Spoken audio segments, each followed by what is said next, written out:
राष्ट्रीय भवन प्रहलाद जी महाराज की दिव्य और भव्य प्रतिमा का अनावरण आज पूज्य महाजी महाराज एवं माननीय रक्षा मंत्री के कर्तव्य द्वारा संपन्न होने जा रहा है। विद्या जी महाराज द्वारा प्रारंभ किया गया महाराणा प्रताप शिक्षा परिषद के माध्यम से शैक्षिक क्रांति की माताओं का जो वृक्ष स्वरूप प्रदान किया था मंत्र प्रहलाद जी महाराज ने निवेदन करूंगा मंच महाराज जी से मांगे विद्या जी महाराज की भावना ने पूरी दुनिया विशेष रूप से भारत और बहुसंख्यक समाज उनको याद करता रहा है। आज उनकी दिव्यतम उसी विद्वता के साथ उसी दृढ़ता के साथ अपनी बातों को बेबाक तरीके से मंचों पर रखते भी थे। और ब्रह्मलीन महंत दिग्विजयनाथ जी महाराज की प्रेरणा से हाई कोर्ट में राम जन्मभूमि का मुकदमा लड़ना है, इसको लेकर के परमहंस जी महाराज गए। वही मुकदमा फिर आगे बढ़ता गया।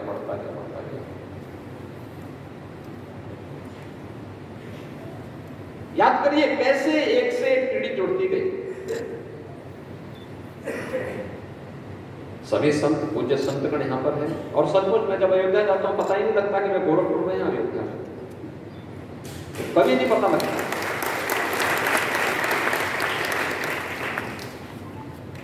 सभी लोग ऐसे लगते हैं जैसे अपने लोग हैं, सब अपने साथ एक साथ मिलकर के अपने घर जैसा माहौल दिखता है। और मुझे भी नहीं लगता है, लोगों को लगता था 2017 को जब पहले हम लोग पहली बार अयोध्या गया था, लोगों को लगता था कि जाएंगे बहुत विवाद होगा। मैंने कहा देखो अयोध्या में कोई विवाद नहीं होगा। श्री राम जन्मभूमि के लिए गोरखपीठ के समर्पण को हर व्यक्ति जानता है और किसी को संदेह गोरखपीठ पे किसी पे कोई कर मिले, लेकिन मोदी जी पर और गोरखपीठ पर कोई संदेह नहीं कर सकता। जो कहा है वो कर सकता के बावजूद गोरखपीठ और महाराणा प्रताप शिक्षा परिषद इन आयोजनों को अनवरत रूप से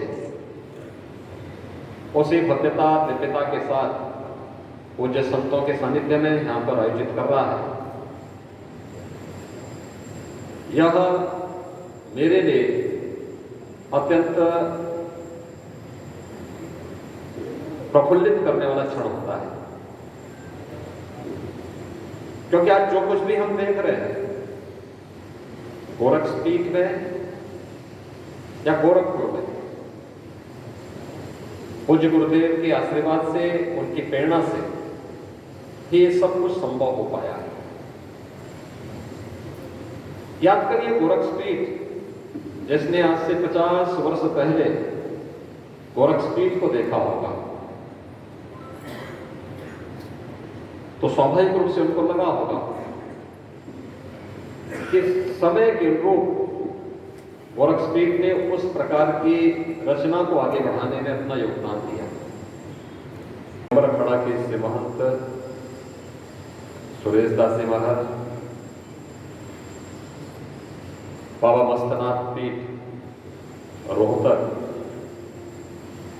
के श्री महंत और अलवर से लोकप्रिय सांसद श्री महंत बालकनाथ जी महाराज, जूनागढ़ से पधारे श्री महंत शेरनाथ जी महाराज, पूर्व सांसद डॉक्टर रामदास वेदांती जी महाराज, आज के इस समारोह में उपस्थित हमारे सभी पूज्य संतजन,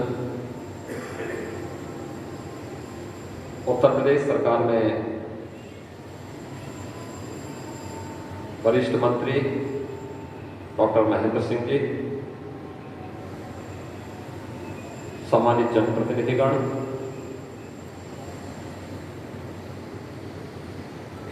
भारत सरकार के पूर्व औषधि महानिदेशक डॉक्टर जयंत सिंह जी,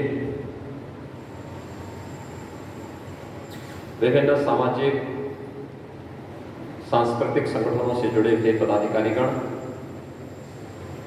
महाराणा प्रताप शिक्षा परिषद और उससे संबद्ध संस्थाओं के सभी पदाधिकारी, प्राचार्य, आचार्य और प्यारे बच्चों,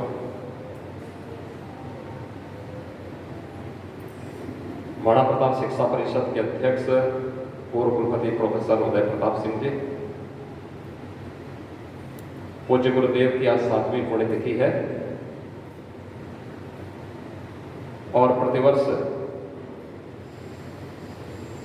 इस पावन अवसर पर विभिन्न सामाजिक संगठनों के द्वारा पूज्य संतों के सानिध्य में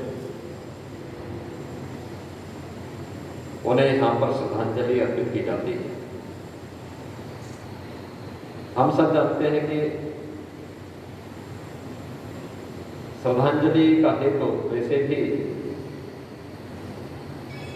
अपने उन पूर्वजों के प्रति श्रद्धा व्यक्त करने के साथ साथ उनके आदर्शों से, उनके उस विराट व्यक्तित्व और कृतित्व से हम कुछ प्रेरणा प्राप्त कर सकें, कुछ प्रकाश प्राप्त कर सकें, इस हेतु होता है। और यही कारण रहा है, यह हमारा तो सौभाग्य है कि सनातन हिंदू धर्म में ये जो पक्ष है ये पितरों को समर्पित होता है, श्राद्ध का पक्ष माना जाता है। और इसी पक्ष में गोरक्षपीठ के आचार्य द्वय ने अपने भौतिक शरीर को छोड़ करके अपने व्यक्तित्व और कृतित्व से न केवल गोरक्षपीठ के लिए, गोरखपुर के लिए, पूर्वी उत्तर प्रदेश के लिए, बल्कि संपूर्ण योगी समाज के लिए, हिंदू समाज के लिए, सनातन धर्म के सामने उन्होंने कुछ मूल्यों, कुछ आदर्शों की स्थापना की। उन्हीं को स्मरण करने के लिए प्रतिवर्ष गोरक्षपीठ की ओर से आयोजन यहां पर प्रतिवर्ष होता है।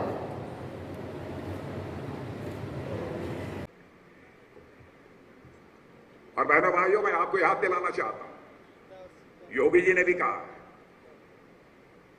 2014, उस समय मैं भी पार्टी का राष्ट्रीय अध्यक्ष था। मैं यह मानता हूं कि बहुत बड़ा परिवर्तन एक देश में हुआ है, एक ऐतिहासिक परिवर्तन इस देश में हुआ है। इस देश की जनता ने बहुमत के साथ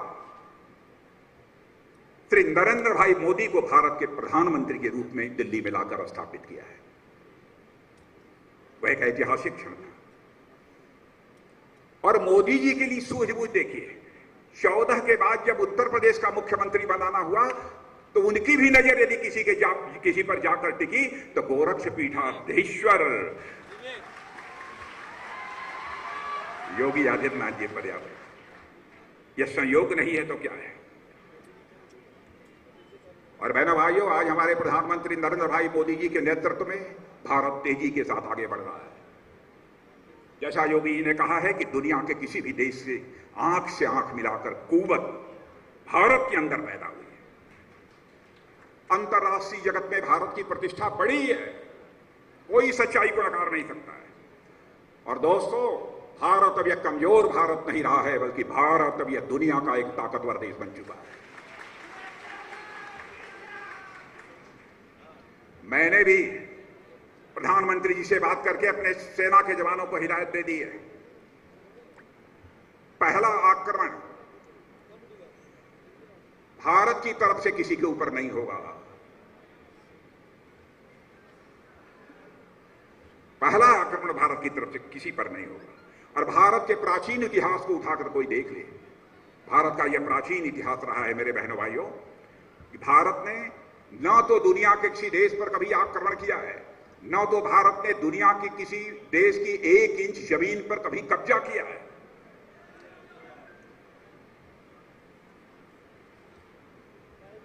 लेकिन मैंने भी अपने सेना के जवानों को कह दिया है, पहल अपनी तरफ से नहीं होनी चाहिए, लेकिन यदि किसी के द्वारा होती है तो फिर किसी की इजाजत लेने की जरूरत नहीं है, उसका मुंहतोड़ जवाब दिया जाना चाहिए। और बहनों भाइयों, मैं मानता हूं कि सारे देश भर में पूज्य महंत अवैधनाथ जी परिचय के मोहताज नहीं है। सभी लोग उनसे अच्छी तरह से परिचित हैं। मैंने बहुत प्रतिमाओं का अनावरण देखा है। बड़ी तैयारी के साथ लोग प्रतिमाओं के अनावरण का कार्यक्रम करते हैं, लेकिन सामान्यतः उस अनावरण के कार्यक्रम में लोगों की रुचि नहीं होती है। लेकिन यहां प्रत्यक्ष अपनी आंखों के सामने देख रहा हूं, जिस भाव और जिस श्रद्धा के साथ लोग यहां पर ब्रह्मलीन महंत अवैधनाथ जी की प्रतिमा के अनावरण के अवसर पर लोग बैठे हुए हैं, स्थिरचित्त यहां पर बैठे हुए हैं।